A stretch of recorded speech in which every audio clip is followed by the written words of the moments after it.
Bonsoir tout le monde, bienvenue à cette assemblée de conseil du mardi 6 avril 2021. Alors nous sommes toujours en situation COVID. J'aimerais en profiter pour féliciter les citoyens de la belle communauté de Sainte-Terre. On a toujours très peu de cas chez nous. La vaccination va bien, les gens prennent leur rendez-vous. Et écoutez, on va espérer que ça va se poursuivre et qu'éventuellement on pourra entrer en situation qui est moins dommageable pour notre quotidien et un peu plus plaisant. Alors, séance ordinaire du mardi 6 avril 2021 à 20h à l'Hôtel de Ville. L'ordre du jour, les présences ont été prises, Mme la greffière. Oui. Adoption de l'ordre du jour et des sujets ajoutés s'il y a lieu. Proposé par... Je propose. Mme Pelchat et secondé par... Je seconde. M. Chouinard. Approbation du procès-verbal de la séance ordinaire du 15 mars 2021. Alors, les conseillers en ont pris connaissance. C'est proposé par... Je propose. Mme Allaire et secondé par... Je seconde. M. Paquin. Administration et ressources humaines, approbation de la liste des comptes à payer. Mme Trottier. Je propose que la Ville de Sainte-Terre approuve la liste des comptes à payer, préalablement vérifiée par le conseiller, Mme Nathalie-Anne Pelchat, au montant de 545 262,25 au Fonds de l'État des activités financières. Secondé par... Je seconde. M. Paquin. Merci beaucoup. 4.2, achat d'ordinateur, M. Moreau. Je propose que la Ville de Sainte-Terre accepte la soumission 4648 datée du 15 février 2021 de Stéréo Plus Val d'Or au montant de 20 055,32 taxes incluses concernant l'achat de 10 ordinateurs et 4 portables. Que la Ville emprunte au fonds de roulement un montant estimatif à 20 055,32 pour payer cette dépense. Que cet emprunt soit remboursé au fonds de roulement par versement annuel durant l'exercice 2022 à 2025 inclusivement. Et c'est secondé par... Je seconde. M. Chouinard. Alors, on aura compris que Stéréo Plus Val d'Or, c'est Stéréo Martin. Alors, ces achats-là vont être faits localement par l'entremise de Stéréo Martin et Stéréo Plus Val d'Or. Travaux publics, urbanisme et environnement, adoption du règlement 2021-689, modifier le règlement 2015-625 étant le plan d'urbanisme de la Ville de Sainte-Terre. Alors, lors de la dernière assemblée, on avait entamé une démarche de modification de certains règlements de zonage. Tout ça pour être capable de mettre de l'avant la stratégie Habitat 2025. Également favoriser la construction de blocs appartements, l'installation de bâtiments, d'unités mobiles, bâtiments modulaires. Également de revoir certaines affectations du territoire en lien avec les zones de réserve urbaine. Donc, les gens avaient, lors de la dernière assemblée de conseil, on avait donné, je pense que c'était 2 semaines où les gens pouvaient s'exprimer en lien avec ces modifications de zonage-là. Nous avons eu des gens qui ont réagi sur certains éléments. Alors, je demanderai à ce moment-ci à M. Rodrigue de nous faire part des commentaires que nous avons reçus lors des 2 dernières semaines du mois de mars. Oui, absolument. Donc, bref, on avait 2 secteurs qui étaient touchés par des modifications au règlement de zonage. Le premier secteur qui était sur l'ancien terrain de l'église Saint-Louis, en face du socioculturel. Donc, au niveau de ce secteur-là, les préoccupations, en fait, il y a une préoccupation des gens pour préserver des superficies pour des parcs et espaces verts dans ce secteur-là. Puis, il y avait aussi préoccupation au niveau du transport, en fait, spécifiquement du transport lourd sur la 13e avenue. Compte tenu que c'est un quartier résidentiel, puis que justement la modification de zonage va peut-être densifier un petit peu la population dans ce secteur-là. Au niveau du Mont-Bel, donc la modification de zonage, c'était pour autoriser les maisons mobiles côté nord de la rue Curé-Jourdon. Donc là, les commentaires qu'on a eus, en fait, les préoccupations, c'est surtout au niveau du cadre bâti. Bon, les gens... avoir des maisons mobiles dans son arrière-cour. Les gens étaient inquiets par rapport à ça. Est-ce que ça peut entraîner des baisses de valeur au niveau des immeubles qui sont déjà présents? Et il y avait aussi une préoccupation de cohabitation entre les derniers terrains au bout de la rue Curé-Jourdon et les sentiers de ski de fond et les sentiers pédestres qui ont été aménagés là, à l'arrière.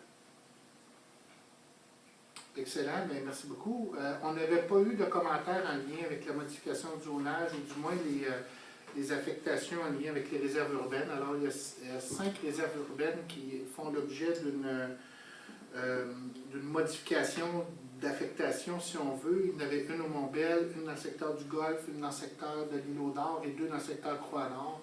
Alors, tout ça va de l'avant. On va simplement modifier l'affectation de ces sols-là, éventuellement aller vers un zonage approprié, toujours dans un objectif de mettre de l'avant la stratégie Habitat 2025.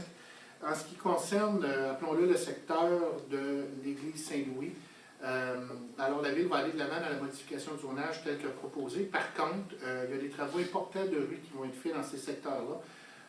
En fait, une grande partie des travaux en lien avec l'aide financière qu'on a reçue de 4 millions, donc on parle de travaux de 5 à 5,5 millions, vont être faits dans ce secteur-là, sur la rue principale qu'on a pu voir au printemps, là, qui est assez en état assez difficile. La 13e avenue, la 12e avenue. Alors, il y a une préoccupation importante qui va être portée par le Conseil en lien avec l'aménagement d'espaces verts. Il faut voir un peu qu'est-ce qu'on va nous proposer d'arbres, évidemment, pour faire un couvert végétal entre le nouveau secteur qui va être développé et les résidences, entre autres de la 13e avenue. Il faut voir la 12e avenue. Et il y aura des démarches qui vont être entamées également pour éventuellement, suite aux travaux, faire dévier le trafic de la 13e avenue vers la 14e avenue pour que la Ville, le ministère des Transports et Construction Ross puissent avoir accès à leur garage par la 14e avenue. Alors, on remercie les citoyens qui nous ont amené ces préoccupations-là et on va en tenir compte dans les différents investissements qui vont avoir lieu dans ce secteur-là éventuellement. Concernant le Mont-Bel, on a été également, on a tenu compte également des commentaires des citoyens. Alors, dans l'affectation du sol qui est proposée ou la modification du zonage qui est proposée, on va revenir au secteur de maisons mobiles tel qu'on le connaissait auparavant. Donc, la rue Curé-Jourdon va être exclue de la modification du zonage en lien avec les maisons mobiles, le secteur qui est en arrière des résidences de la rue des Érables, je crois, qui va garder l'affectation résidentielle faible densité. Et ça va quand même nous permettre de développer le secteur des maisons mobiles. Il y a quand même plusieurs terrains qui sont disponibles dans ce secteur-là, qu'on va éventuellement rendre disponibles pour les gens qui voudraient installer des maisons mobiles et peut-être pour des gens qui souhaiteraient déménager des maisons mobiles de la ville vers le secteur du Mont-Bel. Peut-être vous rappeler qu'il n'y a plus de nouvelles maisons mobiles qui s'installent dans les limites de la ville, là, le secteur urbain tel qu'on le connaît. Ça doit obligatoirement aller dans le secteur du Mont-Bel. Donc, c'est important pour nous d'avoir des espaces disponibles pour les nouvelles ou ceux qui voudraient déménager leur maison mobile. Mais évidemment, ça va se faire sur plusieurs années. Donc, le Conseil ne voyait pas à ce moment-ci l'intérêt, étant donné qu'il y avait des préoccupations citoyennes, de pousser la modification de zonage vers la rue Curé-Jourdon. Donc, on va l'exclure. Évidemment, pour plusieurs, vous avez lu le projet de règlement déjà sur le site Internet de la Ville. Il y aura un projet de règlement qui sera amendé et éventuellement adopté par la Ville. Donc, ce qu'on va faire, c'est qu'on va prendre un proposeur en secondaire pour adopter les projets de règlement et le règlement de concordance avec les modifications en lien avec le Mont-Bel et les deux autres exactement comme on l'avait prévu. Donc, en 5.1, adoption du règlement 2021-689 modifiant le règlement 2015-625 étant le plan d'urbanisme de la Ville de Sainte-Anne. Je prendrai un proposeur. Je propose. Madame Allaire, second départ. Je seconde. Madame Trottier. Et l'adoption du règlement de concordance numéro 2021-690 modifiant le règlement de zonage 2015-626. Ce sera proposé par Je propose. M. Chouinard, second départ. Je seconde. M. Paquin. Et j'en profite encore une fois pour remercier les citoyens qui ont pris la peine de s'exprimer et d'amener soit au maire, soit au conseiller, soit à la direction générale, soit à l'urbanisme, leurs préoccupations en lien avec les modifications de zonage. Et c'est pour ça qu'on fait des consultations plus difficiles, évidemment, en temps de COVID. Mais merci de vous avoir exprimé. Et vous pourrez prendre connaissance des règlements tels qu'adoptés ce soir dans les prochains jours sur le site Internet de la Ville. Demande de dérogation mineure de M. Éric Allaire au 120 10e avenue, Mme Pelchat. Excusez. Je propose que la Ville de Sainte-Terre accepte la demande de dérogation mineure pour la réduction de la marge arrière à 0,30 mètres à la condition que le propriétaire entreprenne des démarches auprès du ministère de l'Environnement et de la lutte contre les changements climatiques pour l'acquisition d'une parcelle du lit d'un plan d'eau qui supporte un remblai à titre de complément à son établissement et fournir à la Ville de Sainte-Terre dans un délai de 3 mois une preuve écrite du mandat donné à un arpenteur géomètre pour le projet d'acquisition. Exige du propriétaire un suivi annuel de ses démarches, exige de maintenir le dégagement entre deux bâtiments à 2,5 mètres, exige de maintenir la marge latérale à 1 mètre afin de ne pas causer préjudice aux voisins. Et c'est secondé par Je seconde. M. Moreau. Alors, M. Allaire, qui a une résidence au 120 10e avenue, à Sainte-Terre, évidemment, qui a fait une demande de dérogation mineure auprès du comité consultatif d'urbanisme et la Ville a choisi d'y aller conformément à la résolution 2021-3 du CCU lors d'une assemblée qui s'est tenue le 23 mars 2021. Contrat de chargé de projet pour la démarche municipalité Amis des aînés, M. Moreau. Je propose que la Ville de Sainte-Terre accepte de conclure avec Mme Caroline Larocque alors un contrat de chargé de projet pour la démarche MADA selon les modalités suivantes. Le contrat sera d'une durée maximale de 18 mois, dont la date de début sera déterminée par Mme Larocque alors et M. Patrick Rodrigue, directeur général de la Ville de Sainte-Terre. La contrepartie est de 19 000 taxes en su, que le directeur général de la Ville de Sainte-Terre soit autorisé à signer le contrat, à intervenir entre les parties et y insérer toute clause additionnelle qui jugera acceptable d'une façon générale à faire tout le nécessaire. Et c'est proposé par Je seconde.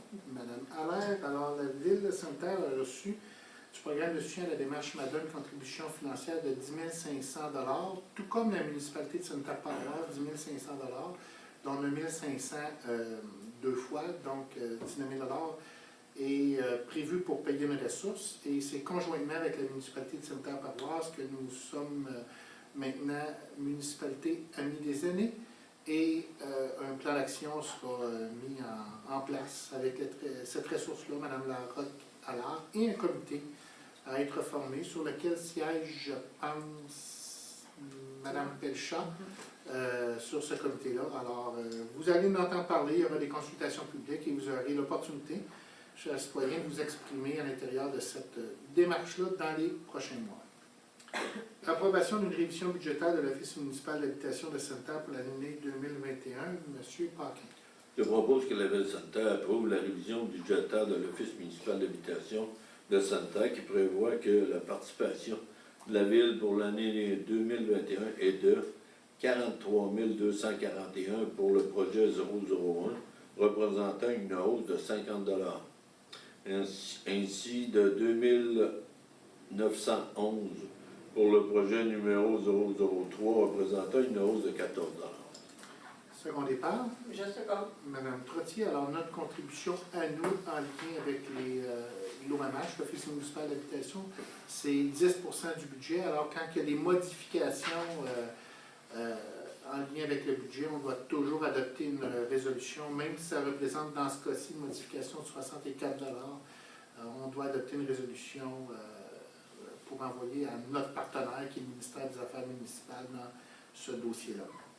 En terminant, on a reçu une question, une demande récemment en lien avec le dossier des pôles urbaines, un dossier qu'on entend parler à l'occasion dans les municipalités du Québec. Et on nous demandait est-ce que la Ville avait finalement développé un règlement en lien avec la présence ou l'acquisition par les citoyens de pôles urbaines. Non. C'est toujours pas autorisé. On est toujours, nous, à l'affût des projets pilotes. Donc, on a un responsable d'urbanisme qui suit les projets pilotes un peu partout dans les municipalités du Québec pour éventuellement faire une proposition au conseil municipal. On a quand même notre urbaniste Rafik qui est allé suivre une formation au début du mois de mars sur l'agriculture urbaine.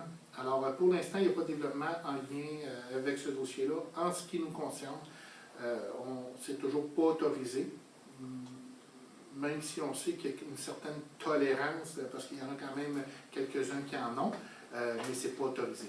Alors, à ce moment-ci, on n'avait pas eu d'autres questions ou commentaires. Alors, s'il n'y a pas de questions ou commentaires de membres du Conseil, je vous remercie. L'Assemblée est levée. La prochaine Assemblée aura lieu 4, 5, 12, le 19 avril prochain. Et merci beaucoup de nous avoir écoutés et à la prochaine Assemblée.